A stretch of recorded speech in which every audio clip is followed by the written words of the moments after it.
right, I'm going to introduce Ryan.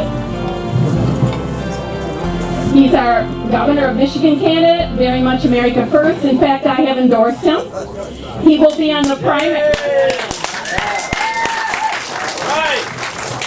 He will be on the primary ballot on August 2nd, where you will choose your choice for the next Governor of Michigan.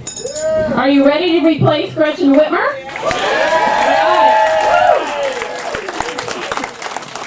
Ryan comes from West Michigan, where he resides with his wife Tabitha and 5, almost 6 children.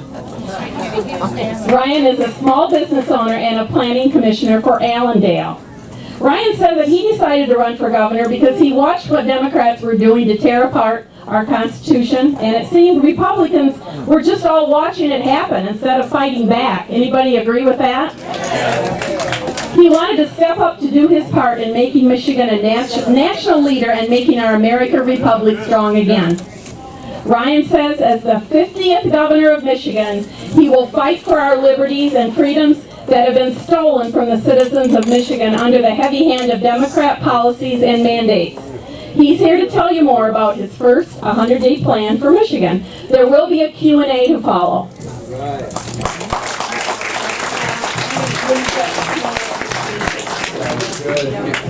Thanks, Deborah L. Appreciate it very much. Let's give her a round of applause for putting all these amazing events together. You rock. So I'll start off with a quick little story tonight. Deborah mentioned being part of the Allendale Planning Commission and local government planning commission. I was appointed a few years back, and everything that happened in 2020, there was a BLM Antifa group there that they really didn't like me at all. No. They really didn't like me. So they put a sign up on one of the major intersections in Allendale that says, "Fire Ryan Kelley." And I would get messages all the time. Have you seen the Fire Ryan Kelley sign? Of course I have, right? You know, through the whole gubernatorial race as well. It's been there, and it's been one of those things that people have continued to talk about. And at the end of the year last year, things were going very, very well with the gubernatorial race. So I reached out to the township supervisor, and I shared with him, hey, things are going well. I think it's the best thing for Allendale so I don't miss any meetings if I step down so I can focus 100% on running for governor. And so he said, okay, and I stepped down, and the person that put the Fire Ryan Kelley sign took to Twitter after they heard I had stepped down. They're like, Ryan stepped down, what are we going to do now? So I messaged back to him, like, do I have to do all your thinking for you? Put up the sign, impeach Ryan Kelley. Let's get it started, right? They were so mad about that, right? If they liked me, if they didn't like me that much before, they doubled that amount, and it's been going downhill for them, uphill for me ever since. So my amazing wife Tabitha and I, we live in Allendale, Michigan, and we have 5 little kids, and this month we got number 6 on the way. Very exciting. We figured somebody has to be responsible for making sure we have lots of America-loving conservatives out there, right? You know? We know the radical left is not reproducing, so we'll leave it up to us to make sure that we fill the world up with a bunch of good Americans. But so we have our 2 oldest are girls, and our 3 youngest are boys, and the next one's a boy as well. So we're going to have 4 boys, and we're going to have 2 girls. I got home the other day, and my wife is all excited. She's like, oh, I know our next baby's name. And I'm like, okay, well, we didn't talk about it. She's like, her name's going to be Natalia. And I kind of look at her, I'm like, well, we're having a boy. We should pick a boy. She's like, oh, I know. This is for our next baby. What's going on, right? So I guess we're having more babies after this. Look, America is in a spot right now where we need to stand up and be strong. The governor of Michigan is not going to be easy to beat, guys. She is spending billions of taxpayer money from Crack Pipe Joe at the federal government to make herself look as good as possible. Recently, she just put out an executive directive, right? She's going to be fixing all of the potholes, right? 3.5 years into her administration, she realizes she didn't make good on her one and only promise that she made. So she's trying to catch up right now. She has a lot of money, our money, that's coming from the federal government that's trying to make her look as good as possible. She's spending $18.4 billion, the largest investment in education in America or in Michigan history. How much of that money's making it to the student? Not much. She said an additional $435 per student that she's going to be in this next budget putting forward. The money is not making it to the student. My question is what are we doing to make it so that our students are better educated? A larger swimming pool and a bigger stadium does not advance the knowledge base of our students. Look, what's happening right now with the Democratic Party with our education system is an insurrection. These people, just like you mentioned, they're teaching our kids to be divided amongst skin color. They're teaching them that white people are oppressors and black people are oppressed, and they're teaching division. They're teaching, and not the good division, right? Not addition, subtraction, division, multiplication, right? But I tell you what, guys, it's not the teachers who are the bad guys. Why do you think we have a teacher shortage in the state of Michigan? Why do you think Gretchen Whitmer, right? Gitmo Gretchen, right? We'll go all the way to the back over there. We're talking about Gretchen needing to go to Guantanamo Bay. She absolutely does.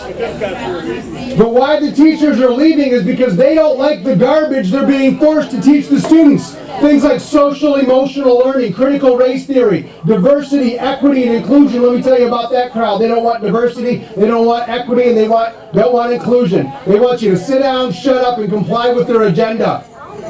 That's the unity that the radical left is looking for. To give up our American values, to eliminate our United States Constitution, and allow them to call all the shots. That's what's happening real time in America right now. That's why I've been in this fight for so long, because I understand the big picture of what's going on. Right here in the state of Michigan, we can make some really big changes. Let's talk a little bit about some of those changes here in just a second. But did you hear over in Wisconsin that they found out that the Zuckerbucks that were used, the millions of dollars, violated bribery laws in Wisconsin? Yeah! Now we know that the fraudulent, stolen 2020 election was garbage here in the state of Michigan as well. If we look what's under the hood, there's some people that need to do some jail time right here in the state of Michigan, because those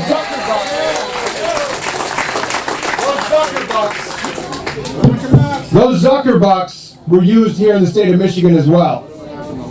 And so, seeing what's happening in Wisconsin, some of the things that happened in Arizona, they're promising, but they're not enough, and our legislature is not our friend on this, unfortunately. So it's up to you and I to continue to be vocal on this. And just like with the electionprotection.com, the website that you guys have, becoming election workers, if you're not happy with how the 2020 election turned out, I'm talking process-wise, yeah, we wanted to see Trump in there, but we have the opportunity to take control of our elections by being the election workers. Unapologetically American, guys. I am 100% unapologetically American. The radical left lies. What they've done to our country, the way they've distorted our Constitution, we can no longer be nice. We can no longer play by the rules of turning the other cheek. We need to punch evil in the face.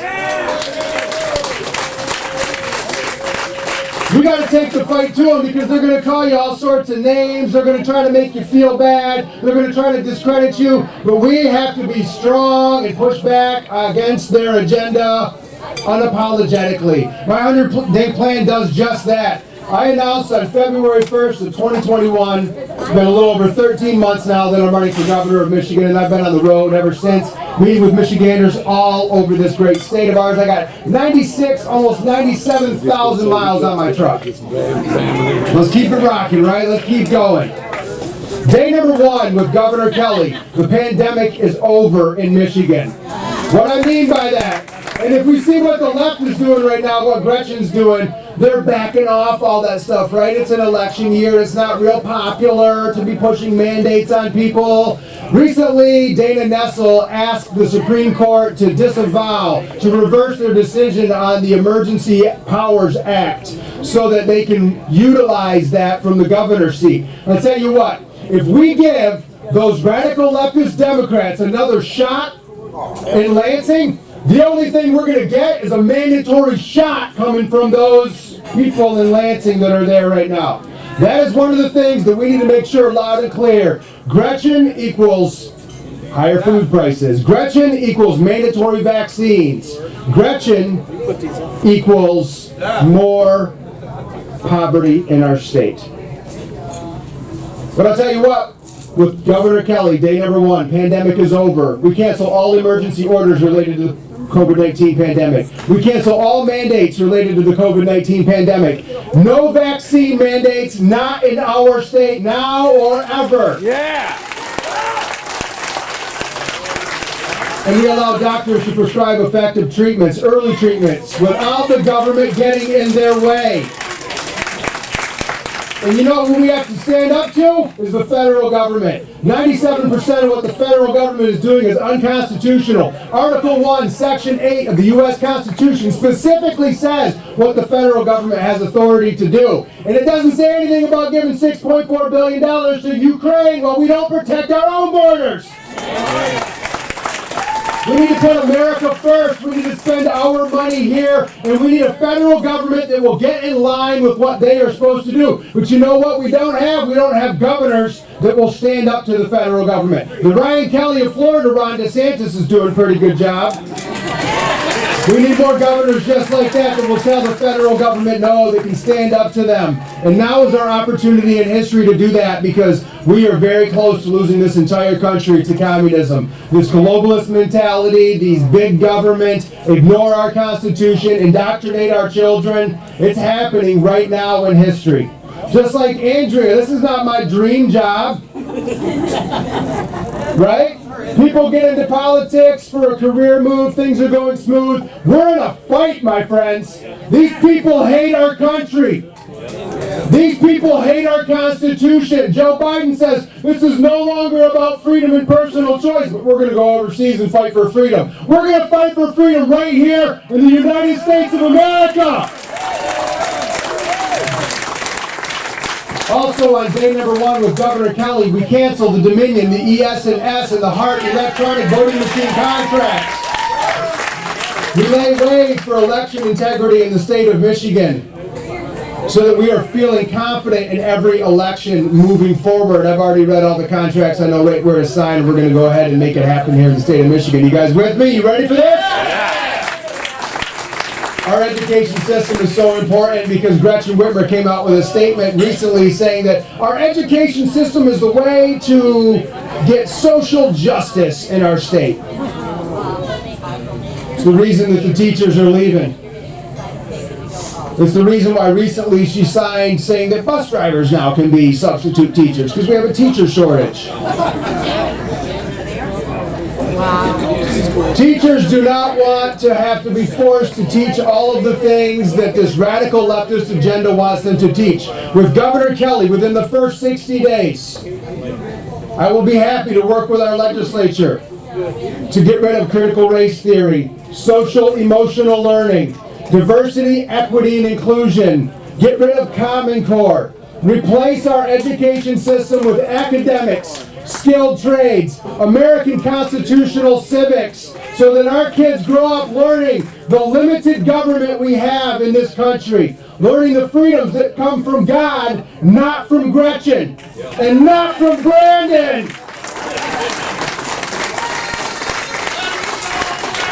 That's right, let's go Brandon, you bet, 100%. So if we don't want to have a legislature that wants to put those things together, I'll work with the Department of Education. Otherwise, just like Glenn Youngkin, I'll be happy to put some executive orders together telling them exactly what they do. And I'll tell you what, to these schools that want to have these diversity, equity, and inclusion curriculums, we will cut all of their funding 100%. This critical race theory that's dividing people, if they don't want to get rid of it and go back to the basics, academics, reading, writing, math, the arithmetic, learning how to sign your name. I've had people recently say that they would sign my petition to get it on the ballot, but they don't know how to sign their name. This is a real problem that we have. This is a real problem. So we address our education system very boldly, siding with the teachers that want to do the right thing. because it's the administration and it's the bureaucrats that are getting in their way. 94% of the Department of Education in the state of Michigan is funded by the federal government. That's a big problem. Michigan brought in $30 billion last year. Big number, right? We spent $70 billion. Any business people in the room? How's that work out for you, right? We've sold this state to the federal government. One of the biggest responsibilities that I will have as governor in the state of Michigan is figuring out how we are going to get off this federal life support, which is why in my 100-day plan we have a budget audit to identify the areas of wasteful spending and eliminate those things out of our budget. I think we need to do something like put a freeze on all of these building additions in our public schools, because that's where a majority of these millions of dollars are going to. It's not going to pay for the students' education. It's going to build all of these additional structures on our public school properties, which add no value to the students. Michigan is ranked 38th in the entire nation for the performance of our students. And we're getting dumber and dumber because of people like Gretchen Whitmer that want online learning, they want to push the critical race theory, DEI, all of the programs that are making our students perform at much lower levels. We either take a very hard right, or we will lose our state and our country to this radical left social justice agenda here in the state of Michigan. We can't have that, guys. I will be attacked so hard on this. And that's what we have to understand, just like what Andrea was talking about, is now is the time for us at local levels, at state levels, to stand up. The individuals that probably never would have ran before, right? The ones that run our business, that love this country. It's time to be big, bold, and loud. America is land of the free, home of the brave, because of big, bold, courageous people that step up to defend their country at a time of need. Now is one of those times. You guys with me on that?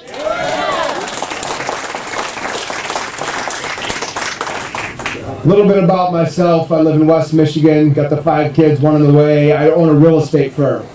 And for the last couple of years, I'd operated a small real estate firm.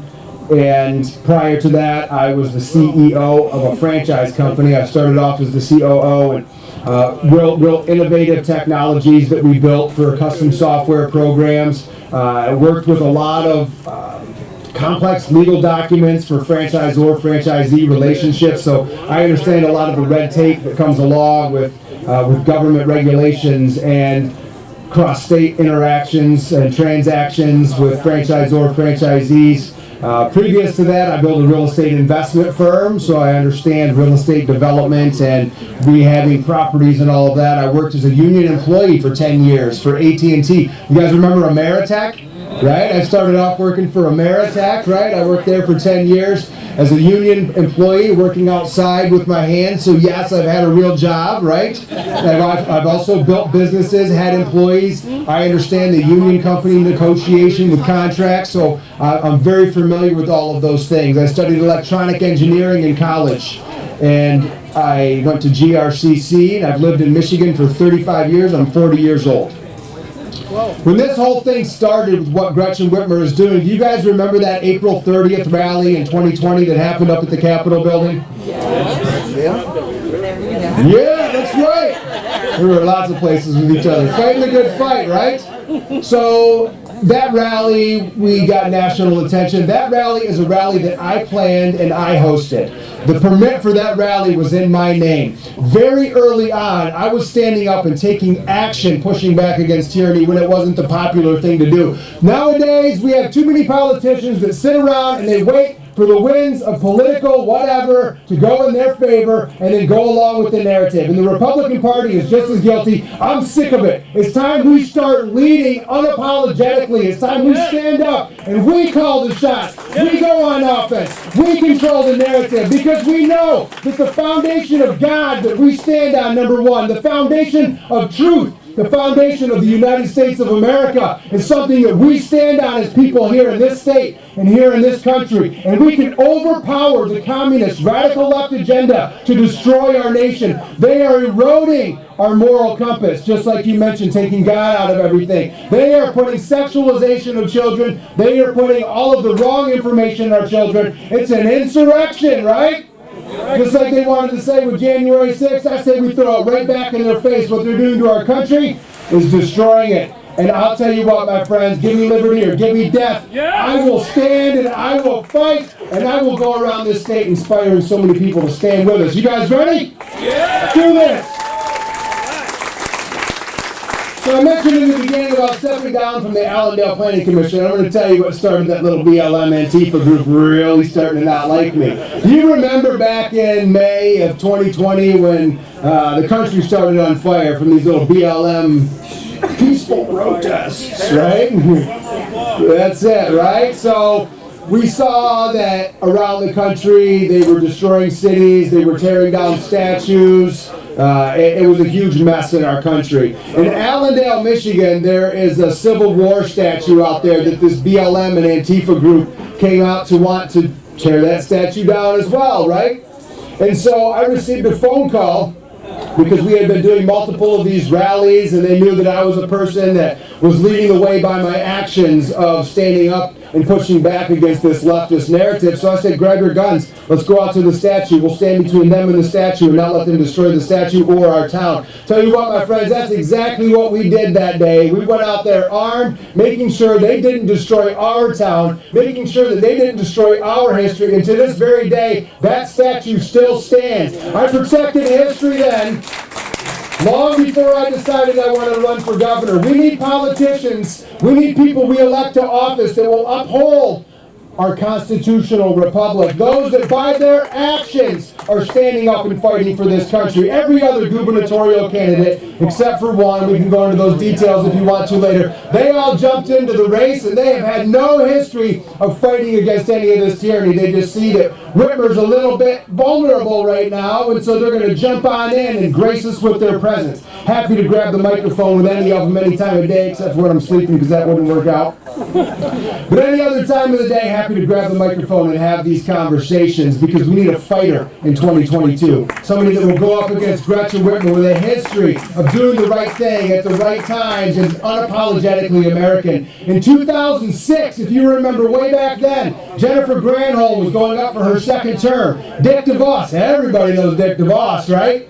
He raised $10 million, and he put in $35.5 million of his own dollars to go against Jennifer Granholm. $45.5 million. She raised $15.7 million. Does anybody know by how much Dick DeVos lost?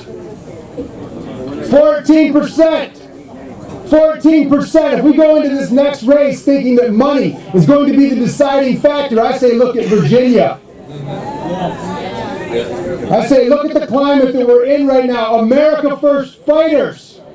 Don't step out here and tell me you're America First by words. Tell me you're America First by action. That's what we need. People that are willing to take action. People that are willing to stand up and fight when it matters most. And I'll tell you what, if we look at this next race like we did in 2006, thinking that Whitmer's going to be beat with money, we're going to be wrong. Yes, money is an important resource that we have to have, but we need somebody big, bold, loud, and unapologetic that's going to take it right to her, that's going to stand for the things that go against what the Democrats stand for. I'll tell you what, my friends, I am that guy as candidate for Michigan governor. I am the one that will be unapologetic about the agenda for America. And we can't be bending the knee to the establishment that wants to blend along with this communist agenda.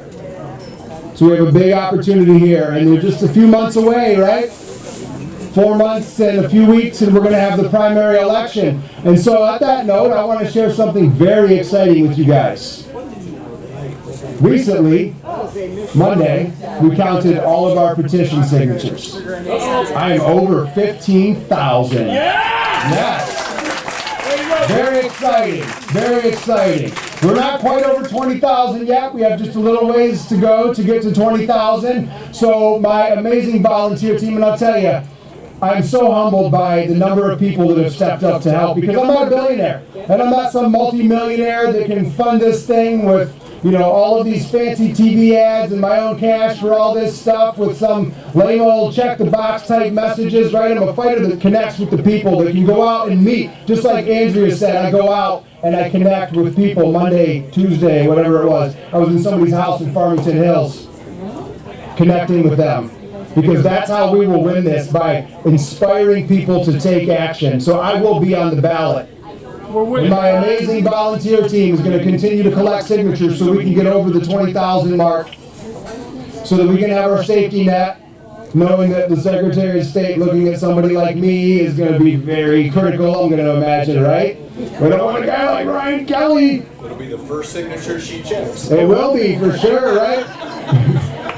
We got your back. Thank you, sir. Yes, a lot of people have my back, right? And that's what is so incredibly amazing. The number of people that have stepped up in support, have volunteered countless hours, putting in their own money, their own resources, spreading the word of what it is that we can do here in the state of Michigan. And it has fueled me, right? The number one thing that fuels me, our Heavenly Father, God, number one, our Lord and Savior, Jesus Christ, number one. Number two, the thing that fuels me, my family, right? God, family, and country. The number three thing that fuels me is all of the amazing people that have stepped up to help, right? And so we're going to continue to collect signatures. We're going to continue to go out there and spread the word of what's going on. And I'll tell you what, here in just a few short months, we will get a very clear picture of who will be the very best candidate. And I encourage everyone to challenge all of these candidates, myself included, to put us to the test, to make sure we know very clearly what our plan is. No more politicians, no more Republicans that check the boxes on pro-2A, pro-Constitution, pro-life. We need people with action, very clear action of where we're going to go, because Dick DeVos in 2006, he had money, but he had no game plan. He had name recognition and money. Thought that would be enough. It wasn't. We need very clear solutions, because Gretchen Whitmer is not going to be easy to beat, my friends. She will have a lot of money. She's going to have a lot of people that are going to forget everything that happened in 2020. Unless we keep reminding her. We have to keep reminding all of these people, and so we need all of us. So I need a couple things from you guys tonight. If you like what you heard, if you like what I stand for, if you think that I'm the fighter that Michigan needs, I'm asking you to sign my nominating petition tonight. Help us get over that 20,000 mark. Jim, Pam, raise your hands. They're two of the most amazing volunteers. Let's give them a round of applause. Thank you guys so much. They put in countless hours of their own time, effort, and energy, because they believe in what I stand for, they believe in what America stands for, and they see me fighting for it. So thank you guys so much. Sign my nominating petition. Number two, I need you to spread the word. I need you to tell everybody you know. I need you to put a sign in your front yard. I need you to be as fired up about what we can do for this state, because it's not about me having a winning message for my campaign. It's about us having a winning message for our state and for our country. And so I want you to spread the word. I want you to join the team tonight, and I want you to get it out to everybody that you know, whether you share my 100-day plan, whether you share my website, whether you share my Facebook page, whether you set up a meet and greet, whether you set up a fundraiser, whatever it is. So consider that when you leave here tonight, if you want to be part of spreading the word. Oh yeah, we got the candidate evaluation form. That's right. Any question you want to ask you about it? If you want the hard ones, I like hard questions. Those are my favorite. You remember? Dig in the back. I don't remember, but I'll make it up, right? I'll just tell you how I feel. I speak from the heart. There's no teleprompters like Crack Pipe Joe, right? I don't do none of that kind of stuff. I come here with 3 points that I want to talk about, and I make everything else up on the spot, right? Speak from the heart. We need more of that. It's going to be huge. That's right. In 2016, 11 million new voters were brought into the Republican Party. Michigan turns red for the very first time since 1988, Reagan. Why? I have no idea what I wrote there, but because people were sick of the same old nonsense, because people saw a new direction for our country. They were inspired. There was a candidate that they were fired up about. They had somebody that they saw represented what they were thinking in their minds. So, is that what I wrote? Right? And that's who I want to be for Michigan. And that's how I know we can win. That's how I know that in 2022 we can make this whole state red again. Because I want to be somebody that people are fired up to get behind. And I'll tell you what, the volunteers that have joined, they're fired up. Jeanette, I can think of Jeanette. She goes to all these different shows. So grab people, she'll be like, come here, let me tell you about Ryan Kelley. No, come here. Right? It's like, wow, you know, super aggressive with it, respectful at the same time. But I have so many people that are out there doing that because they believe in the change that we can make here in the state of Michigan. And look, I have zero interest in special interest, right? My special interest is making sure our constitutional republic stays a constitutional republic. We don't need money to win this thing, the most dollar amount, right? What we need is the most number of votes, right? We can get people fired up for that and have them show up at the polls in really, really big numbers. There was a grassroots poll that came out on Telegram the other day. I won 68% of the vote. All right. Yes. Big numbers.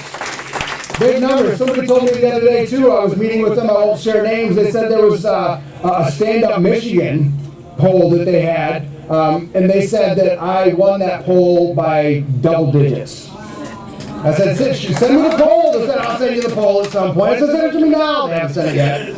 Let's take a few questions. Anybody have a question for Ryan? There's one right here first. Okay. Yep. Here, why don't you use take this? that. There we go. Hopefully they'll both work. Raise your hand. Who was it?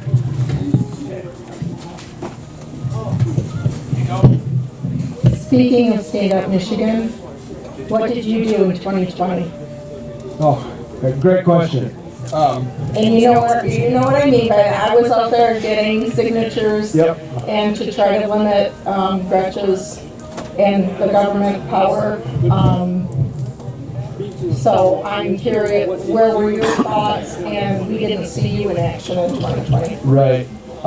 So great question. That comes up a lot. So the first thing is, it was very early on. It was November of 2019 when the very first COVID cases started to come out, right? I started speaking out about it then. But we go to the April 30th rally that we talked about. That was the first major thing that I had done, was putting together that rally there on the steps of the Capitol building. And we had a huge group of people that showed up that day. That was an amazing event, right? And we really inspired the entire nation that day to stand up against these lockdowns, because it was that event, the media attention that we got nationally. You started seeing protests all over the entire country after that. There was another rally that we did in Grand Rapids. Soon after that, we did another one at the Capitol, and there's an interesting story there. The one that we did in the Capitol in sometime in June, whenever it was. BLM showed up at that event as well, and they came in with their fists in the air, and they disrupted the whole event. And so interesting, it was very controversial. It was very confrontational as well. And anyways, how that event ended was shaking hands and then walking out, wishing us the best for our event. So it was a time where, with two opposing views, I brought unity to the situation. I actually have pictures of all of that, how that went down, and some of the videos. And so we respected each other through our First Amendment right to be able to express, but with the foundation of freedom in America. So that was a very good event right there. Also in July of 2020, I met with the Department of Justice and the FBI, and I presented a case to them where Whitmer had violated federal law, Whitmer had violated the U.S. Constitution, and Whitmer had put COVID-19 positive patients into nursing homes. And I told the FBI and the DOJ that they needed to go arrest Whitmer. And I was in the FBI headquarters in July of 2020, and they're looking at me like, excuse me? I said, yeah, it's all wrote down right there. You know, justice for all type stuff. That's you guys' job. And they looked at me like I was crazy. And then they asked me after that, they're like, so, are you planning on arresting her? I'm like, what are you going to be here for, right? But little did I know, they were planning the whole plot to kidnap the governor, right? So they were asking me questions about that, right? But we didn't find out about that until shortly after that. So that's when we did. We put together the Nationwide Freedom March, which was 52 different cities in 26 different states, where we had similar to the 515 thing that you talked about, Andrea, right? So we did that. That was a great event in a lot of different places around Michigan as well.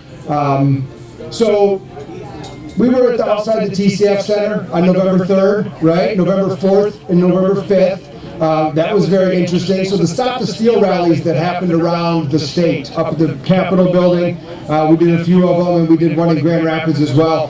Those were events that I put on as well. And so I am the only gubernatorial candidate that was fighting for election integrity in 2020 when it mattered the most, And now all the other gubernatorial candidates, they're all for audits and they're all for all this stuff, but none of them were on the front lines fighting when it mattered most. And so I was in Washington, D.C. on January 6th as well, right? You guys were there as well, right? We were there screaming USA, USA, right? And that's what they're going to use against me. They're going to be like, Ryan's an insurrectionist. And I'll be like, the Democratic Party is insurrectionist, right? We can't back down from that narrative there. So that kind of wraps up 2020. Oh, we did the Gretsch that stole Christmas as well. You guys remember that, right? So there was a stay-at-home order, and there was a mask mandate, right? They told us that we're not allowed to gather with our family members for Christmas. So we said, okay, fine. So we hosted, and that was the one that was in my name as well, too. And so, put my money where my mouth is. So yeah, the Gretsch that stole Christmas. We had a Christmas party right at the Capitol building. So yeah, you can't miss the party. So very active in 2020. Yes, sir. Great question. Oh, here, we gotta have a microphone. What did he ask? How to combat veteran suicides. Hello. Yep. Great question. So, we look again at the federal level when they want to spend money overseas on the Ukrainian border, right? Or other places around the world. And then we have veterans here that don't get the care that they need. I'll share a quick story with you here. Received a phone call the other day. I won't say his name, but he was in Grand Rapids and he went to the VA because he wanted to get some care for some mental health issues. And he was rejected because he wouldn't put on a mask. He said, I just watched Congress, right? That none of them had a mask on for the State of the Union address, and now you guys won't let me come in here. So he was booted out, right? And so we're not giving our veterans the care that they need because we're interested in spending money on illegal immigrants. We're interested in spending money on overseas, on whatever war or whatever it is that they have going on right now. Mental health issues are one of the top issues when it comes to that. I want to see our funds be able to, especially when it comes to veterans, which I know is mostly a federal thing, right? And so as the governor, there are certain funds in the state of Michigan that do go towards veterans here in our state. And I'm against illegal immigration, number one. And number two, I want to take care of our veterans. My campaign recently has partnered with Veterans for USA. Have you guys heard, anybody heard of that organization? Yeah. So Mike is the guy's name. We've partnered with them. They do these little candy bar things. So I'm doing what I can to push funding towards them so that they can help veterans in that aspect as well, with housing, with mental health issues. But mental health is the main thing that's behind all of that stuff. And looking to get mental health, not as a separate unit, but mental health is the whole for a person, right? Because it's not a separate thing. Our mental health is not separate from our physical health. It's all in combination. And I actually have a team of doctors that I'm working with right now on how to address as the whole person when it comes to mental health. So my funds, our funds, or when I would sign a budget, right, the funds that we have would go to Michigan first before it would go to illegal immigrants. And I mean, our federal dollars, I can't control those as governor, but we have to recognize that problem and address that at the mental health issue, I think. Okay. Go ahead. Okay. Be close to it. Hi. As governor, what would you do about Detroit and all the crooked elections? They had a number of precincts in Detroit, and it happens every time, where they have 350% registered voter turnout. And would you go in and take over, like they're talking about doing in Atlanta, would you go in and take over and have outside people run Detroit? The rest of the state is up against all the massive cheating that goes on in Detroit, and the TCF Center, and the cardboard on the windows, and everything. Right. So, you're asking maybe, would I make sure we enforce our election laws, right? Take the vote away from them and bring in outsiders to run it, because they obviously can't do it themselves. All they do is cheat. So there's a process to all of that. I mean, to say like come in and take over and take it away from them, I don't know that that's the right way to phrase it, right? And I'm just trying to clarify maybe on how that would look. enforcing the election laws is the number one thing that we have to do. And I know, like, what is being worked on with the MI election protection, taking all of those applications, is making sure that we hold the TCF, Wayne County accountable for bringing in, like, call it 50-50, right? 50% Democrats, 50% Republicans that are there working the election and that are there as poll watchers. So, I think enforcing the current election laws that we have is going to be the number one most important thing. Just one last quick question, sir. Concerning critical race theory, I think we can all agree what a cancer that is in our entire system.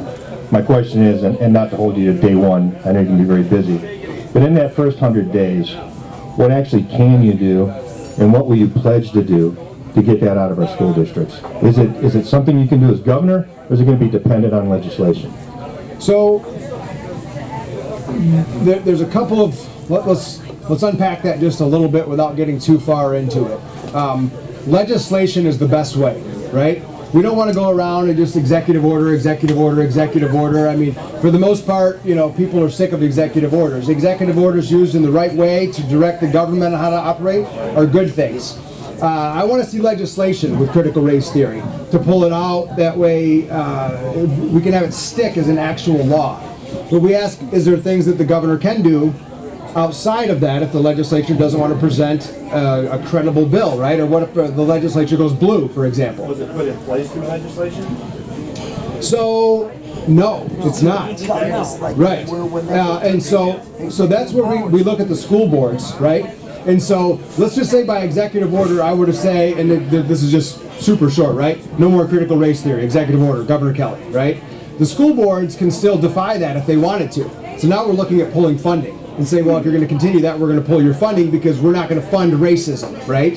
And it turns into this big battle back and forth, and we have to be careful about holding the kids hostage through this process as well, because we can't just continue to have like this fight between elected representatives, bureaucrats, and school boards that ends up punishing the children. So, I mean, it's something that needs to be approached in a certain capacity where we making sure that the kids are taken care of through their education. I'm all for localizing our educations as well, right? The federal government's Department of Education is unconstitutional and it should go away. It should be something that's handled with the states. But the states should be allowing the local school boards to handle these different decisions as well in a lot of ways. And so absolutely it could be done from the governor's desk with executive orders. Now, will they follow those executive orders? That's another story, right? Because recently the school board passed a resolution saying that yes, we want to teach critical race theory. Yes, we want to teach the 1619 Project. Yes, we encourage all of our school boards to do that. That was passed at the State Board of Education. And so we have to understand the battle that goes back and forth with that. And I am all for pulling funding for those schools. Because if we continue to fund racism, if we continue to fund critical race theory, right, we're losing our country and our state. And so, absolutely. I have a statement coming out about this very soon. I'm working on education because I believe that's going to be our number one issue. Last question. Go ahead. Hold on. Gretchen Whitmer always used to talk about how we always looked after our rich pals as Republicans. Just remember this, Gretchen Whitmer's daddy, Richard Whitmer, was CEO of Blue Cross of Michigan for 18 years. The Detroit Free Press listed Richard Whitmer as one of the most overpaid executives in the country. Super elitist. That's a great point. Super elitist. She's a phony. She's a phony limousine liberal. Go ahead and use that. And God bless you. And that's the stuff we have to call out. Those are the things that we have to point out. She is, she's a coastal elitist, right? She does not represent people, has never held a real job, right? She's in it for special interest. Well, thank you for being here. I've got one final question for you. I think we'll all agree that COVID was not the first false narrative to be placed upon us all. I appreciate what you said about veterans and addressing the mental health issues going on. I don't think throwing more money at the problem is the only solution. My question to you is, how would you describe the event of 9/11, 2001? Interesting. That's not at all what I thought you were going to say. Right? I wasn't sure where you were going with it, but 9/11, wow, right? I see 9/11 as an opportunity for our federal government to amass more power in America so that they can pass the Patriot Act so that they can eventually turn themselves against their own citizens. Yep. That was it. So, Would you say false flag?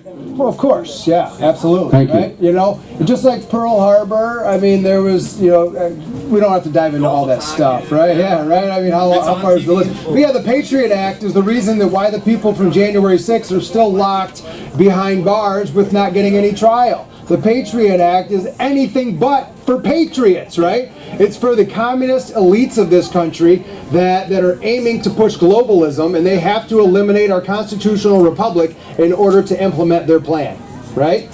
So that's what it's all about, right? Well, thank you guys so much.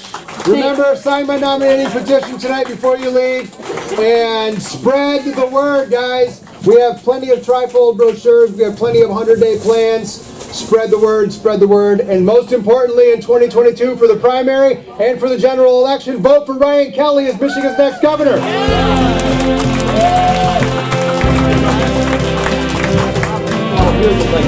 Okay, talk about that.